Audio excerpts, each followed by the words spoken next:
Potato chips তো অনেকভাবেই খেয়েছেন, তবে জাপানিজ পটেটো চিপসকে কখনো বানিয়ে খাওয়া হয়েছে?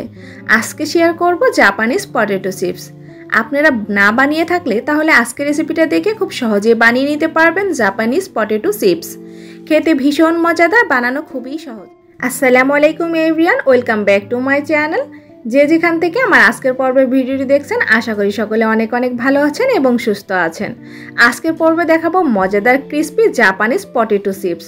তার জন্য প্রথমে আমাদের লাগছে সেদ্ধ করে নেওয়া আলু। এখানে আমি 6 পিস আলু নিয়েছি আর ভালোভাবে আলুগুলোকে আমি ম্যাশ করে নিচ্ছি।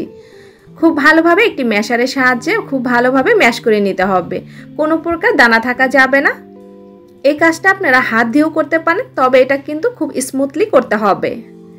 এবার এর মাঝে অ্যাড করে দিচ্ছি স্বাদ মতো লবণ, 1 চা চামচ পরিমাণ চিলি ফ্লেক্স, 1/4 চা চামচ দিয়ে দিলাম গোলমরিচের গুঁড়া। এবার খুব হাত দিয়ে ভালোভাবে মিশিয়ে নিব। খুব ভালোভাবে মিশিয়ে নেওয়া হয়ে গেলে এখানে আমি দিয়ে দিচ্ছি 1/4 কাপ কর্নফ্লাওয়ার দিয়ে খুব ভালোভাবে আবারও হাতের সাহায্যে মিশিয়ে নিব। ভালোভাবে মিশিয়ে নেওয়া হয়ে গেলে এই আলুর মিশ্রণটাকে আমি একটু গোল করে একটি বেকিং পেপারের উপর নিয়ে নিচ্ছি। অন্য একটি বেকিং পেপার এর উপরে দিয়ে একটি বেলুনে দিয়ে আমি বেলে নিচ্ছি। একটু মোটা করে বেলতে হবে, বেশি পাতলা করে বেলা যাবে না। আপনাদের হাতের কাছে বেকিং পেপার না থাকলে সেক্ষেত্রে কিন্তু একটি বোর্ডে সামান্য একটু তেল লাগিয়ে তারপর এভাবে বেলুনি দিয়ে বেলে নিতে পারেন। আমি এখানে কতটা মোটা করে বেলেছি আশা করছি দেখেই বুঝতে পারছেন। এরপর আমি একটি নাইফ দিয়ে চারপাশটাকে কেটে নিচ্ছি।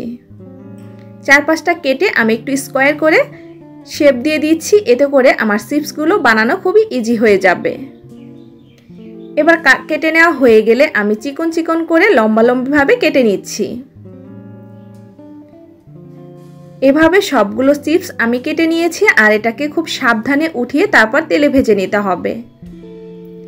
একদম হার্ড করে ধরা যাবে না, খুব স্মুথলি ধরে তারপর এগুলোকে তেলে ভেজে নিতে হবে।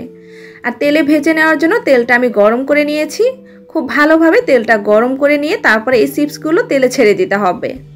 চুলার আঁচটাকে মিডিয়ামে রেখে এই চিপসগুলো ভেজে নিতে হবে। চিপসগুলো খুবই ক্রিস্পি হবে বাইরে থেকে আর ভেতরটা খুবই সফট হবে।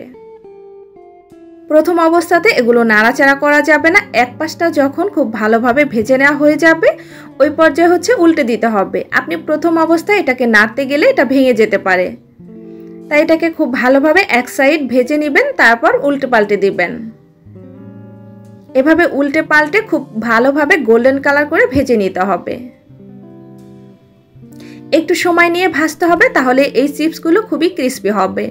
চিপসগুলো খুবই খেতে মজা আর বাচ্চাদের তো এরকম চিপস খুবই পছন্দ।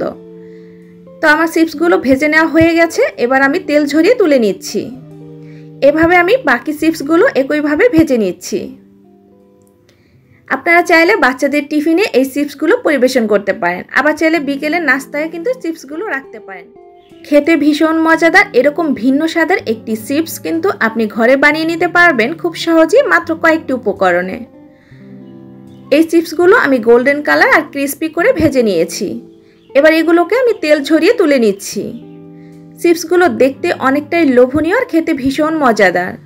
দেখার সৌন্দর্যের জন্য আমি একটু ধনিয়া পাতা কুচি উপর দিয়ে দিচ্ছি। চিপসগুলো অনেকটাই ক্রিস্পি আর খেতে ভীষণ মজাদার। আশা করছি আমার আজকের রেসিপিটি সবার কাছে খুব ভালো লেগেছে। রেসিপিটি ভালো লাগলে একটি লাইক, একটি কমেন্ট, একটি শেয়ার দিয়ে দিবেন। আমার চ্যানেলে যারা এখনও নতুন আছেন তারা প্লিজ চ্যানেলটি সাবস্ক্রাইব করে নিয়মিত চ্যানেলের পাশেই থাকবেন। সবাই ভালো থাকবেন, সুস্থ থাকবেন। আজকের মতো এখানেই বিদায় নিচ্ছি। সবাইকে অনেক অনেক ধন্যবাদ। আল্লাহ হাফেজ।